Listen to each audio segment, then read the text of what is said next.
man, oh man, you better listen up because this is the story that just keeps on giving. So before the market is opening on Monday, April 25th, we were hit with a bombshell from our boy Elon Musk. And you might be thinking, man, it seems like all he's doing is dropping bombshells on us day over day, whether it's something with Tesla, something with Twitter, something with just making fun of Bill Gates. It's the story that just keeps on giving. It is the story of Elon Musk, and this Twitter story, the saga, this crazy narrative just took a major U-turn. The TLDR version was, it looks like it wasn't going to be the best because they were setting up for a poison pill. It really looked like Twitter's board was going to do what it needed to ensure that Elon Musk did not own the company and take it private. Well, as of this morning, right before the market is going dingity ding ding ding, we have a big update. Twitter on track to reach deal with Musk as soon as Monday. Once again, depending on when you're watching this, it's referring to Monday, April 25th.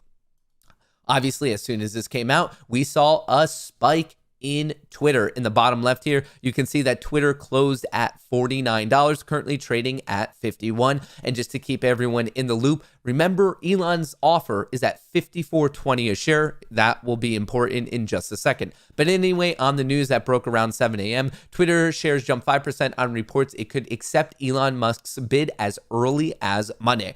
I'm going to be the first to say it. I think I got this one a little bit wrong. I did not think that the board was ever going to play ball. I simply thought that they were too egotistical and they just didn't basically want to bend the knee and continue to get dunked on by Elon. I thought they were going to say, okay, we had reports last week that they were going to consider it. And I thought that was just so they didn't get sued to Kingdom Come. I really thought that. I was like, okay, obviously they don't want to get in trouble for not following their fiduciary responsibility, which was in question because they didn't even bring it to their shareholders. So I was like, okay, that's a little bit sus. So it sounds like they're just going to do this back and forth just so they don't get sued. But the fact that they actually might be accepting it today, big news. Twitter shares jumped more than 5% in pre-market on reports the company is nearing a deal with Elon Musk that could be announced as soon as today. Musk earlier this month offered to buy Twitter at $54.20 a share for $43 billion. Don't forget, and we're going to get into the details of this, but he actually ended up raising money through some other partners up to $46.5 billion. So he has a little bit of wiggle room.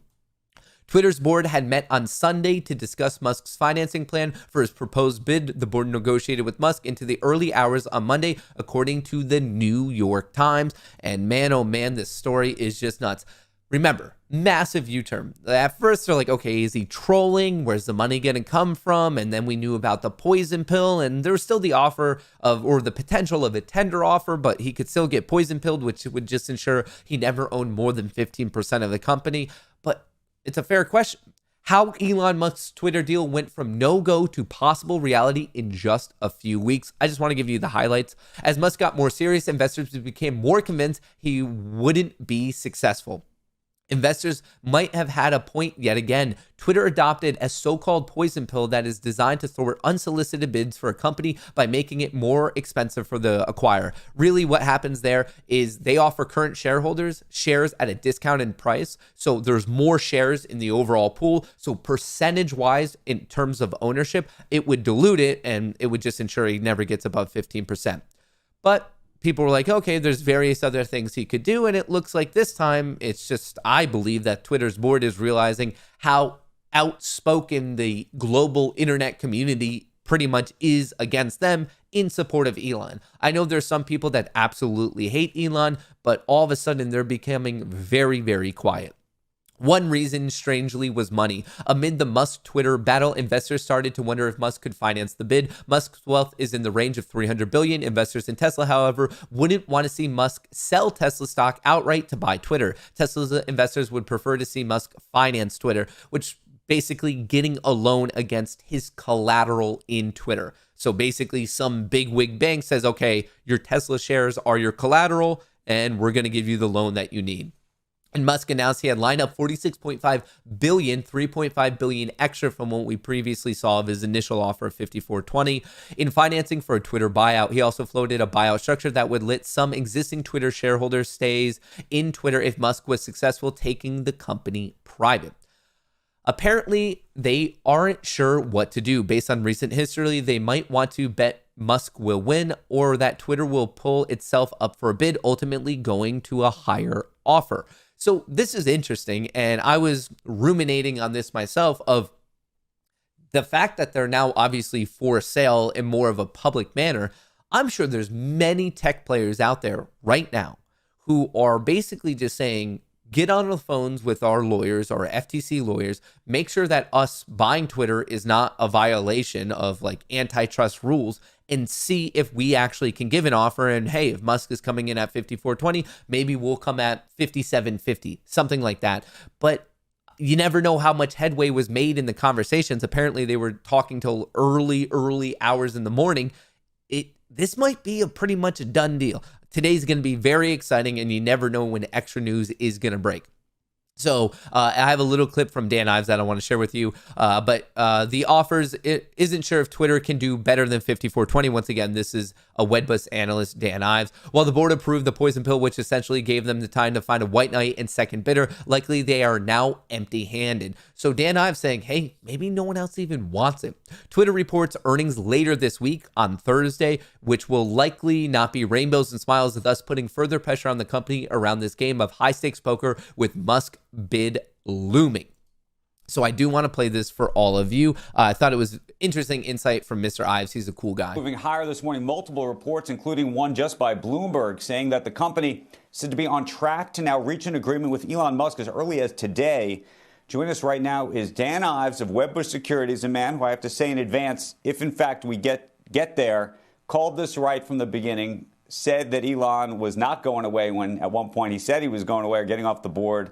And here we are. We should also note, Dan, that Tesla shares moving down on this news. What do you make of both? Look, I think at this point, a deal seems basically on the glide path to get done. I think that once the financing got put in place last week, with the tender offer, we believe potentially is a threat in terms of a hostile tender offer, the board couldn't find a white knight, a second bidder. This basically put back against the wall. They had to come to the negotiation table, which we believe it looks like in the next 24 hours, according to these reports, that Musk, will be successful in his bid for Twitter.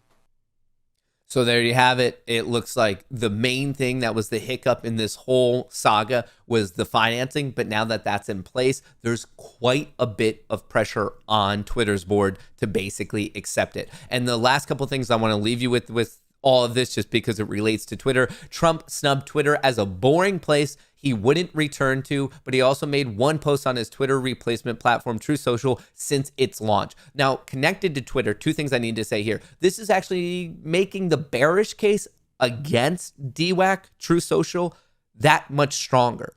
I don't know how many people are going to go over there if Elon is kind of the new leader of Twitter. So I want to throw that out there. But I also want to say, if Elon were to call up Trump and say, yo, I'll put you back on Twitter, he would totally retract this. I just don't think Trump would ever stay away from Twitter if he were allowed back on. Another thing, Big Short investor Michael Burry quits Twitter again for the millionth time and complains he warned people that stocks would tumble. So he's been on his kind of like high horse thing with, hey, we're going down.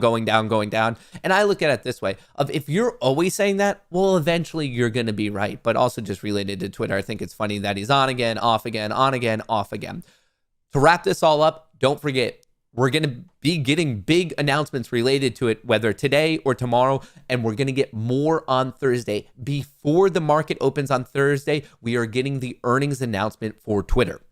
The final thing is more of a question to all of you is, how do you think this plays out? I need to know, because I think there's a money-making opportunity in here, and I'm basically watching 54.20 because that's the offer. And I think, hey, if you're bullish on Twitter and Elon and the combination of the two, I guess theoretically you could play it up to there. Do you think this is good for freedom of speech? Do you think this is bad for freedom of speech? This is all just so wild, so I would love to get your thoughts and opinions. Let me know in a comment below.